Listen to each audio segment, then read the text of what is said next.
Hello everyone, good evening. आप सभी का ब्रिलियंट एकेडमी के ऑनलाइन सेशन में स्वागत है। तो प्यारे बच्चों, और आप सभी लोग पढ़ाई कंटिन्यू कर रहे हो, किसी प्रकार की कोई व्यवधान तो नहीं आ रहा पढ़ाई में? हाँ, आपका पेपर यूपी टेट का बहुत पास में है और एसएससी जीडी वालों का भी पेपर बहुत करीब है। हम उसी के ऊपर लगातार आपके साथ जीत की जंग चला रहे हैं और ये जीत की जंग बहुत करीब है। हम लोगों ने कल जो है पढ़ाई की बात करते हैं, बात और सब तो घर पे होती रहेंगी। आप हमें फ़ोन कर लेना, हम आपको फ़ोन कर लेंगे, बातें होती रहेंगी, ठीक है। जो मेन काम है, हमें जो पढ़ाई करनी है, इस समय हमारा मेन फोकस है पढ़ाई पर, क्योंकि पेपर बहुत करीब है। और हम कल आपको तैयार करने की स्ट्रेटजी बताएंगे कि टेट में मैथ के 25-30 क्वेश्चंस कैसे सही किए जाएँ। उसके ऊपर का रणनीति पर चर्चा होगी और उस चर्चा के दौरान हम आपको बताएंगे कि हम टेट कैसे निकालें, ठीक है। चलो पहले हम लोग कल वाले क्वेश्चन से शुरुआत करते हैं, जहाँ पे हमने क्लास को स्टॉप किया था। कल हम लोगों ने 73 क्वेश्चन तक डिस्कस किया था। हमने कहा था ये क्वेश्चंस आप घर पे लगाना। किसी बच्चे का कमेंट नहीं आया, मतलब आप लगाए लेकिन कमेंट नहीं किए, ये गलत बात है। हमने कहा था अगर आप लगाओ तो कमेंट जरूर करो। और हमें उम्मीद है, इतना आसान सा प्रश्न था, इसमें कुछ करना नहीं था, सभी लोग लगा लिए होंगे। क्योंकि औसत बराबर होता है, औसत इक्वल टू होता है सभी संख्याओं का योग, सभी संख्याओं का योग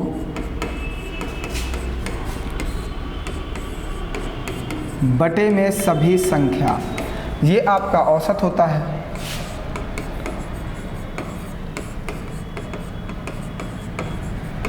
ये आपका औसत होता है।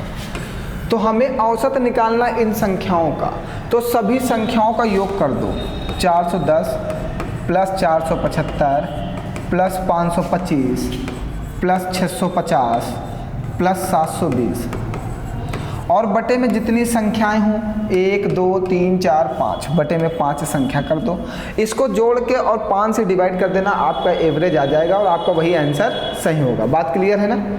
तो औसत के लिए आप ध्यान रखना, औसत का अगर प्रश्न आएगा तो ऐसा ही आएगा और आप कर देना सभी संख्याओं का योग बटे में सभी संख्या। चले नेक्स्ट क्वेश्चन के ऊपर बढ़ते हैं। इस क्वेश्चन को हमने घर पे लगाने के लिए दिया था, आप लोग नहीं लगाए इसलिए हमें लगाना पड़ा।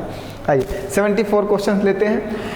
एक आयत की लंबाई 24 सेंटीमीटर है यदि विकर्ण इतना है। देखिए एक आयत की बात कर रहा है हमसे। चलिए ये एक आयत है, ठीक है। आयत की लंबाई जो है वो 24 सेंटीमीटर है और जो एक आयत का विकर्ण दे रहा है, ये आयत का विकर्ण है। लंबाई 24 सेंटीमीटर है और विकर्ण हमारा 26 सेंटीमीटर है और हमारी चौड़ाई बताना है, मीन्स बी बताना है, ठीक है। आयत जब विकर्ण पड़ता है तो आयत 2 बराबर भागों में डिवाइड हो जाता है। आयत में जब डायगोनल डाला जाता है, आयत में जब एक विकर्ण खींचा जाता है तो आयत का विकर्ण 2 बराबर भागों में डिवाइड हो जाता है और आयत का प्रत्येक कोण 90 डिग्री का होता है। मीन्स यहाँ पे 90 डिग्री का कोण भी बनेगा। अगर ये 90 डिग्री का कोण है और हम आयत में सिर्फ इतने की बात करते हैं, समझना भैया, हम आयत में सिर्फ इस पोर्शन की बात करते हैं, इस पोर्शन की, तो आपको ये दिख रहा होगा ये एक समकोण त्रिभुज बन गया ना, समकोण त्रिभुज। और हमने आपको बताया था समकोण त्रिभुज में सबसे इंपॉर्टेंट होता है ट्रिपलेट, क्योंकि ये आपका आधार है, ये आपका कर्ण है और ये आपका हाइट है। ट्रिपलेट में, समकोण त्रिभुज में क्या होता है, एक आधार होता है, एक ऊंचाई होता है, एक कर्ण होता है। तो ये आपका कर्ण है और ये आपका बेस है और ये आपकी हाइट है, जो इसकी ब्रीथ है वो इसकी हाइट है। तो ट्रिपलेट होता क्या है? ट्रिपलेट होता है आधार का स्क्वायर प्लस लंब का स्क्वायर इक्वल टू कर्ण का स्क्वायर। ये होता है हमारा ट्रिपलेट, ठीक है। तो हमें दिया क्या गया है, समझना, हमें दिया क्या गया, आधार दिया गया 24, लंबाई जो दी गई हमें 24, हमें ब्रीथ निकालनी, चौड़ाई निकालनी है और हमें ये कर्ण दिया गया 26 का स्क्वायर, ठीक है। अगर हम इस क्वेश्चन को डायरेक्ट करना चाहते तो हम इस क्वेश्चन में जो आंसर लगाते वो कितना लगा देते, बताइए। अगर हम इस क्वेश्चन को डायरेक्ट करते तो हम इसका आंसर, हमें ट्रिपलेट याद था और हम 10 पे लगा देते कि इसका आंसर 10 सेंटीमीटर आएगा। जितने बच्चों को ट्रिपलेट याद होगा कि 24, 10, 26 होता है। ये ट्रिपलेट होता है कि 24, 10, 26 होता है। आप कहेंगे सर जी जोड़ रहे हैं 24, 10, 34 होना चाहिए, 26 का होता है। बेटा ये ट्रिपलेट है।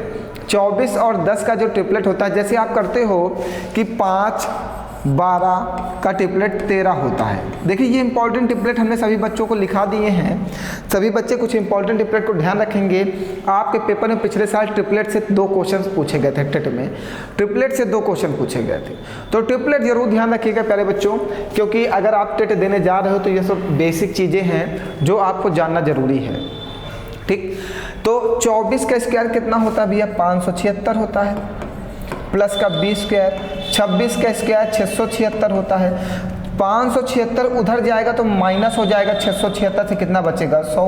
और इधर से स्क्वायर इधर अंडर रूट लगेगा तो b बराबर कितना आ जाएगा? 10। देखिए आंसर 10 ही तो आया। तो हमारा जो ट्रिपलेट है, अगर आपको वो ध्यान होगा, कुछ इंपॉर्टेंट ट्रिपलेट मैंने आपको बताए भी थे, 2-3 फिर बताए दे रहा हूँ। जैसे 3, 4 का होता है 5, 5, 12 का होता है 13। ठीक, अब जैसे यही वाला था 24, 10 का होता है 26, 60, 11 का होता है 61। ये सब कुछ इंपॉर्टेंट ट्रिपलेट हैं जो आपके पेपर में पूछे जाते हैं, तो सभी बच्चे इनको ध्यान रखेंगे और पेपर के टाइम थोड़ा सा ऐसे प्रश्न पे ज़्यादा फोकस करेंगे, क्योंकि आपका पेपर पिछले साल 2 क्वेश्चंस पूछ चुका है। इसलिए भैया इस पे ज़्यादा ध्यान रखना। अगर ऐसे प्रश्न पूछे गए हैं तो उम्मीद करो फिर से पूछे जाएंगे। आपके पिछले साल पेपर में पूछा गया था 8, 6 का क्या होता है? 10। ये पूछा गया था पिछले साल आपके पेपर में, टेट में। 8, 6 का 10 पूछा था। कौन सी ट्रिपलेट ट्रिक है? क्वेश्चन लिखा था कौन सी ट्रिपलेट ट्रिक है, ऐसा लिखा था। और ट्रिपलेट ट्रिक बतानी थी तो कौन सा था? ये वाला था। 8, 6 का 10 होता है। तो ये सब इंपॉर्टेंट है, आप इनको ध्यान रखना, आपके पेपर में क्वेश्चन पूछा जा सकता है। चलिए आइए नेक्स्ट प्रश्न क्या कह रहा है? 2 वृत्तों की त्रिज्याएं 20 सेंटीमीटर तथा 15 सेंटीमीटर है। यदि एक तीसरे वृत्त का क्षेत्रफल दोनों वृत्तों के क्षेत्रफल के योग के बराबर है तो तीसरे वृत्त की त्रिज्या क्या होगी? ये क्वेश्चन यहाँ पे नहीं है, ये गलत टाइप हुआ है। तो हमसे क्या कह रहा है, बात समझना। कह रहा है 2 वृत्तों की त्रिज्याएं, एक वृत्त ये है, एक वृत्त ये है और तीसरा वृत्त ये है। ठीक है, 2 वृत्तों की त्रिज्याएं, एक वृत्त की त्रिज्या है 20 सेंटीमीटर, एक वृत्त की त्रिज्या है 15 सेंटीमीटर और तीसरे वृत्त की त्रिज्या हमें बतानी है, ये हमें बतानी है। ठीक है, हाँ। तो कह रहा है यदि तीसरे वृत्त का जो क्षेत्रफल है इन दोनों वृत्तों के क्षेत्रफल के योग के बराबर है। वृत्त का क्षेत्रफल क्या होता है? पाई r1 स्क्वायर, पाई r स्क्वायर। वृत्त का क्षेत्रफल जो होता है वो होता है पाई r स्क्वायर। ठीक है, हमने इसको पहला वृत्त माना है, इसको दूसरा माना है और इसको तीसरा माना है। ठीक है, इसलिए हमने इसको r1 दिया। कह रहा 2 वृत्तों के क्षेत्रफल का योग जो है तीसरे वृत्त के क्षेत्रफल के क्या है? बराबर है। बात क्लियर है? देखो जैसे जैसी लैंग्वेज बोलता है वैसा कार्य करते हैं। उसने कहा यदि एक तीसरे वृत्त का क्षेत्रफल, तीसरे वृत्त का जो क्षेत्रफल है वो 2 वृत्तों के क्षेत्रफल के योग के बराबर है, तो 2 वृत्तों के क्षेत्रफल का योग हमने कर दिया, 2 वृत्तों के क्षेत्रफल का योग किया, वो तीसरे वृत्त के क्षेत्रफल के क्या है? बराबर है। यहाँ तक की बात क्लियर हो गई सबको? अब हमें सिर्फ कैलकुलेशन करना और कुछ नहीं करना। यहाँ पे पाई कॉमन ले लो, r1 मीन्स 20 का स्क्वायर कर दो पहले वाले की त्रिज्या, r2 मीन्स 15 का स्क्वायर कर दो। ठीक है, और यहाँ पे पाई r3 कर दो, r3 का स्क्वायर। ये पाई से पाई कैंसिल आउट हो जाएगा। इतनी बात सबको क्लियर हो गई? 20 का स्क्वायर कितना होगा? 400। 15 का स्क्वायर कितना होगा? 225 इक्वल टू r3 स्क्वायर। ये हो गया। इन दोनों को ऐड कर दो, कितना हो जाएगा? 625। 625 इक्वल टू हो जाएगा r3 का स्क्वायर, और इधर स्क्वायर है तो इधर से स्क्वायर हटेगा तो r3 बराबर हो जाएगा अंडर रूट में 625, और 625 को अंडर रूट के बाहर निकालने के लिए पता होना चाहिए आपको 625 किसका स्क्वायर है? 25 का। तो 25 का स्क्वायर अगर 625 है तो अंडर रूट के बाहर कितना आ जाएगा? 25, और ये आपका आंसर आ गया। तीसरे वृत्त की त्रिज्या आ गई। हमें तीसरे वृत्त की त्रिज्या बतानी थी। तीसरे वृत्त की त्रिज्या, वृत्त की त्रिज्या हमेशा r होती है। जैसे कि हम आपके साथ थोड़ा सा डिस्कस कर लेते हैं। अगर वृत्त आया है तो हम थोड़ी सी बातें डिस्कस करते हैं। अगर ये एक वृत्त है, ठीक, तो वृत्त में ये आपकी त्रिज्या है r है, ठीक है। अगर वृत्त की त्रिज्या r है, त्रिज्या क्या होती है r, और अगर हम वृत्त के व्यास की बात करें, डायमीटर की बात करें, तो वृत्त का व्यास क्या होता है, त्रिज्या का 2 गुना 2r, त्रिज्या का 2 गुना जो होता है वो हमारा वृत्त का व्यास होता है, 2r होगा, ठीक है।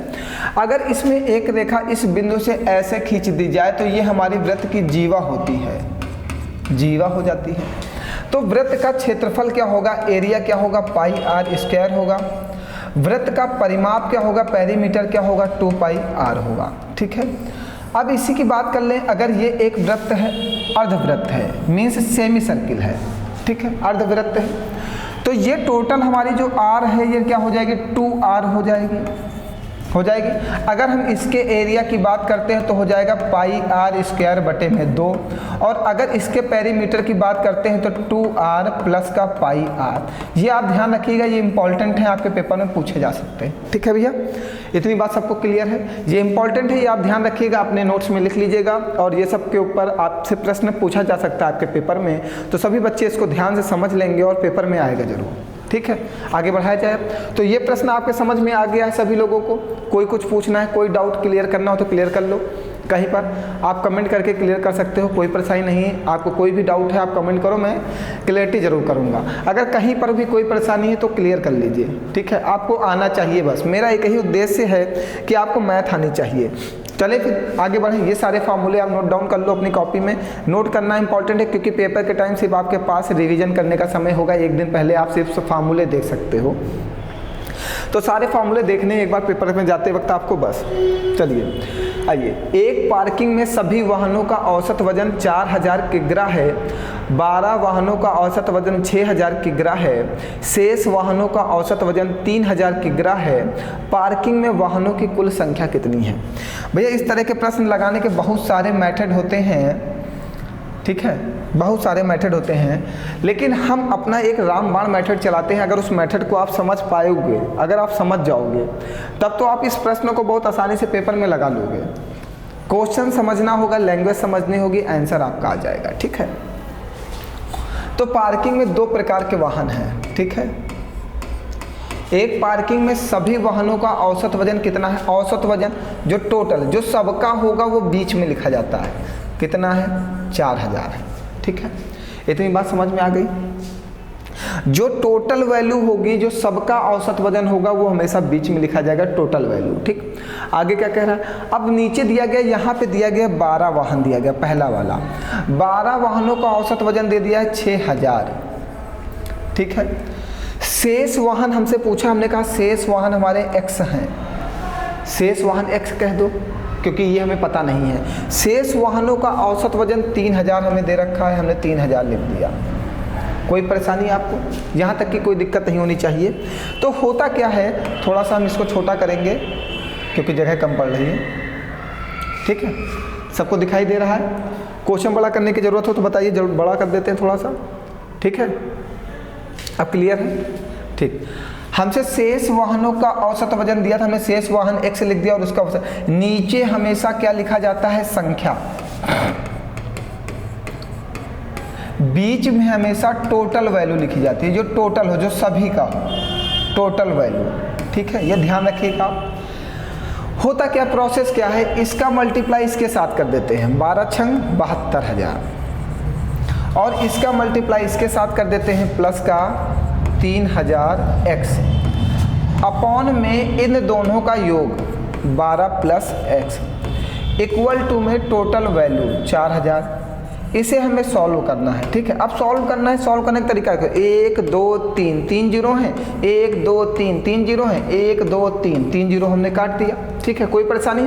अब इसको सॉल्व कर लो भैया, यहाँ से 72 आएगा और प्लस का ये 3x बचा, बराबर में इसमें 4 का मल्टीप्लाई करो, 12 चौको 48 और 4 तिहाई 12x। कोई परेशानी, 48 इधर आ जाएगा तो माइनस हो जाएगा, कितना बचेगा, ये 12 से 8 जाएगा, 4 आएगा, 1 हासिल गया था, 6 से 4 जाएगा, 2 आएगा, 24, ये 3 उधर चला जाएगा तो 12 से 3 माइनस हो जाएगा, कितना हो जाएगा, सॉरी ये हमने गलत लिख दिया यहाँ पे, ये 4x है, ये 4 का गुणा 12 में होगा तो 48 आएगा, 4 का गुणा x में होगा तो 4x आएगा, और 3x उधर जाएगा माइनस हो जाएगा 4x, तो x का मान कितना आ गया 24।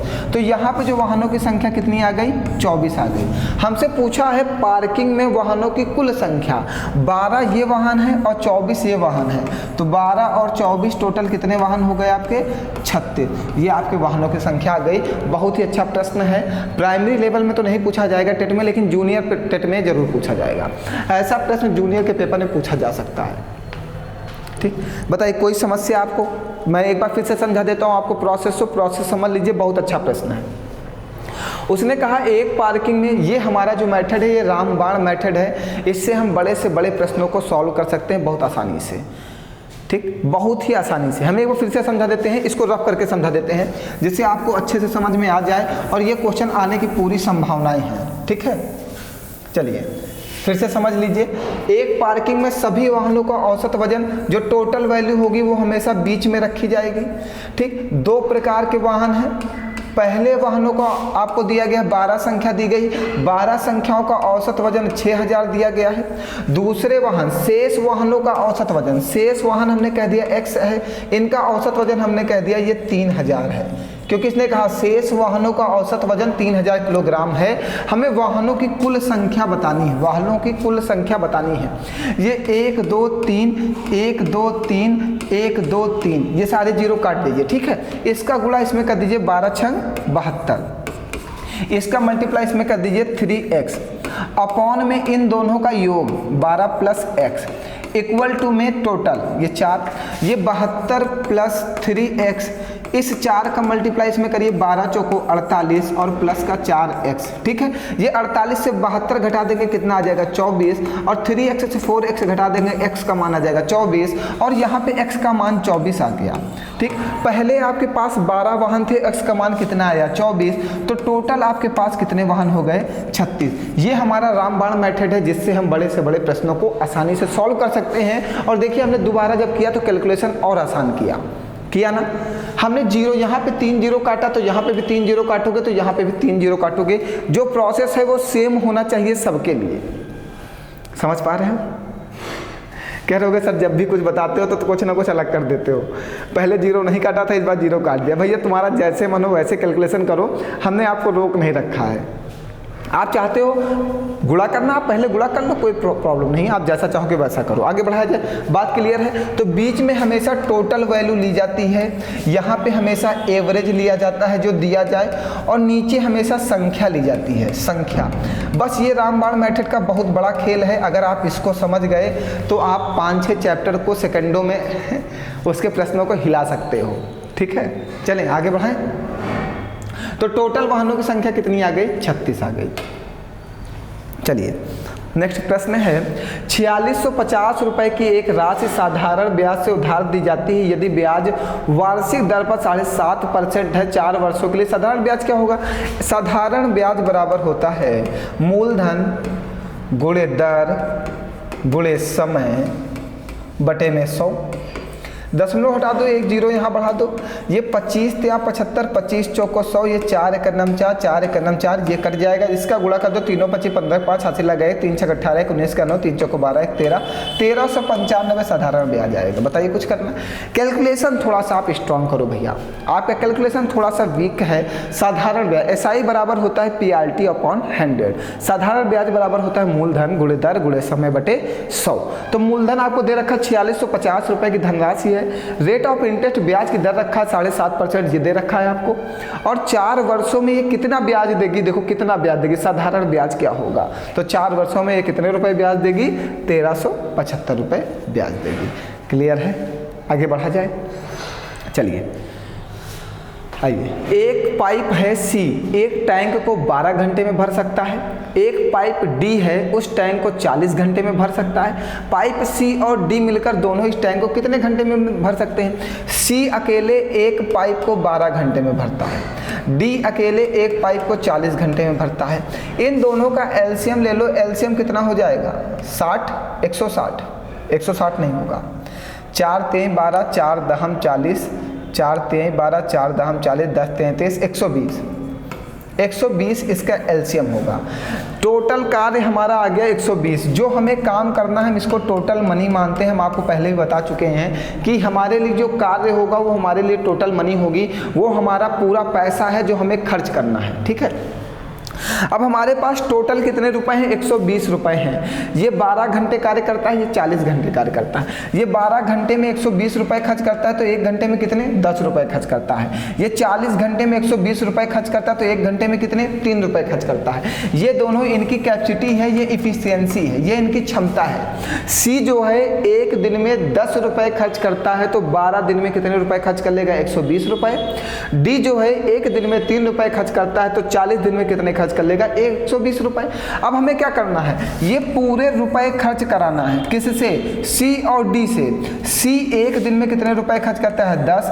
डी 1 दिन में कितने रुपए खर्च करता है? 3। दोनों मिलके 1 दिन में कितने रुपए खर्च करेंगे? 13। और खर्च कितने करने हैं? 120। तो 120/13 है ऑप्शन में। इन्होंने 13 नहीं दिया, कुछ गलत कर दिया। हमें लगता है ऑप्शन इनका गलत हो गया है। यहाँ पे 120/11 120/11 2 बार हो गया है। आप 120/13 एक जगह कर दो। टोटल रुपए हमें 120 खर्च करना है। ये दोनों लोग मिलके 13 रुपए रोज खर्च करते हैं तो 120 रुपए खर्च करने में कितना समय लगेगा? 13 से डिवाइड कर देंगे, आंसर आ जाएगा। बात क्लियर है?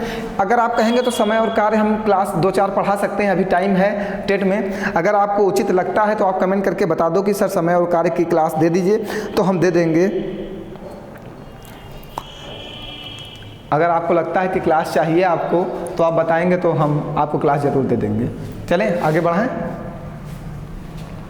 एक वर्ग का विकर्ण 14 सेंटीमीटर है। उस वर्ग के विकर्ण की लंबाई क्या होगी जिसका क्षेत्रफल पहले वर्ग के क्षेत्रफल का 2 गुना है? ठीक है, एक वर्ग है, ये एक वर्ग का विकर्ण 14 सेंटीमीटर है। उस वर्ग के विकर्ण की लंबाई क्या होगी जिसका क्षेत्रफल पहले वर्ग के क्षेत्रफल का 2 गुना है। ठीक है, 2 वर्ग बनाओ। ठीक, एक वर्ग का विकर्ण 14 सेंटीमीटर है, ये वर्ग का विकर्ण आ गया 14 सेंटीमीटर। ठीक है, उस वर्ग के विकर्ण की लंबाई क्या होगी? इस वर्ग के विकर्ण की लंबाई क्या होगी जिसका क्षेत्रफल पहले क्षेत्रफल के वर्ग के क्षेत्रफल के 2 गुना है। ठीक है, पहले वर्ग का क्षेत्रफल हमने कह दिया a², क्योंकि वर्ग का क्षेत्रफल होता है भुजा स्क्वायर, और दूसरे वर्ग का क्षेत्रफल उसका 2 गुना है तो हमने 2a² कह दिया। ठीक है, तो ये विकर्ण दे रखा है। जब भी विकर्ण दे रखेगा तो वर्ग का क्षेत्रफल कैसे निकालते हैं? विकर्ण का स्क्वायर बटे में 2। तो 14 गुणे 14 बटे में 2, तो 2 सते 14, 14 सते 98। तो इस वाले वर्ग का क्षेत्रफल कितना आ गया? 98। और जब इस वाले वर्ग का जो क्षेत्रफल आया है 98 आया है, लैंग्वेज समझिएगा, उस वर्ग के विकर्ण की लंबाई क्या होगी जिसका क्षेत्रफल पहले वर्ग के क्षेत्रफल का 2 गुना है। पहले वर्ग के क्षेत्रफल के कितना है? 2 गुना। पहले वर्ग का क्षेत्रफल कितना आया? 98। इसका 2 गुना कर दो, 2 8 16 86 लगा 1, 2 9 18 1 19। तो इसका क्षेत्रफल कितना आ गया? 196। अगर a की बात करो तो a कितना हो जाएगा? 14। और वर्ग का विकर्ण क्या होता है? विकर्ण होता है a√2। वर्ग का विकर्ण होता है a√2। तो आपका आंसर आ जाएगा 14√2। बताइए कोई परेशानी आपको? कहीं पर कोई डाउट है? देखिए क्वेश्चन थोड़ी सी लैंग्वेज अच्छी है इसकी। देखिए कह रहे हैं एक वर्ग का विकर्ण 14 सेंटीमीटर। हमने कहा इस वर्ग का विकर्ण 14 सेंटीमीटर है। ठीक, उस वर्ग के विकर्ण की लंबाई क्या होगी? उस वर्ग के विकर्ण की लंबाई क्या होगी जिसका क्षेत्रफल पहले वर्ग के क्षेत्रफल का कितना है? 2 गुना है। तो सबसे पहले हमें पहले वर्ग का क्षेत्रफल चाहिए। अब हमें जब विकर्ण दिया होगा तो वर्ग का हम क्षेत्रफल निकालेंगे विकर्ण का स्क्वायर बटे 2 से। तो इस वाले वर्ग का क्षेत्रफल 98 आ गया। इसका 2 गुना ये वाला है तो इसका क्षेत्रफल हो जाएगा, क्योंकि वर्ग का क्षेत्रफल जो होता है, वर्ग का एरिया जो होता है वो होता है भुजा स्क्वायर। तो यहाँ पे जो 196 इसका क्षेत्रफल, इसके क्षेत्रफल का 2 गुना है तो इसका क्षेत्रफल 196। तो a² का मान 196। 196 किसका स्क्वायर है? 14 का। तो a का मान कितना हो जाएगा? 14। और वर्ग का विकर्ण होता है a√2, तो वर्ग का विकर्ण आ जाएगा 14√2। बताइए कोई परेशानी किसी को? कहीं पर कोई डाउट है भैया? सबको क्लियर है? ठीक, 14√2 आपका आंसर आ जाएगा। आइए ये क्वेश्चन हम आज 5वीं या 6ठी बार पढ़ रहे होंगे और ये प्रश्न हम उम्मीद करते हैं कि आप जरूर लगाएंगे पेपर में। कह रहा दो संख्याएं हैं, उनका एलसीएम कितना है 60 है, एचसीएफ कितना है 3 है। अगर उनका अंतर, दोनों संख्याओं का अंतर कितना है 3 है, तो उन संख्याओं का योग क्या होगा। अगर वे संख्याएं हमें पता चल जाएं तो हम उनका योग निकाल सकते हैं। तो वे संख्याएं हम कैसे निकालेंगे, एक फॉर्मूला होता है पहली संख्या गुणे दूसरी संख्या equal to LCM into HCF. आज हम इस क्वेश्चन को 6ठी बार पढ़ रहे हैं इसलिए तेजी से बता रहे हैं, ठीक है। हमें पहली गुणे दूसरी संख्या, एलसीएम हमें दे रखा 60, एचसीएफ हमें दे रखा 3। आप इसका फैक्टर कर दो 20 3 60 और गुणे 3। तो जो एचसीएफ होता है वो दोनों संख्याओं में कॉमन होना चाहिए, तो इसको भी 3 मिल गया, इसको भी 3 मिल गया। इसका फैक्टर कर दो 5 चौको 20, 1 5 इसको दे दो, 1 4 इसको दे दो, तो ये हो जाएगा 5 3 15 और 4 3 12। मीन्स पहली संख्या 15 है और दूसरी संख्या क्या है 12। देखो दोनों का अंतर 3 हो जाएगा, हो जाएगा। दोनों का योग आपसे पूछा है तो 15 + 12 कितना हो जाएगा 27। आज इस क्वेश्चन को हम 6ठी बार पढ़ रहे हैं और हम उम्मीद करते हैं अब आपको समझ में आ गया होगा।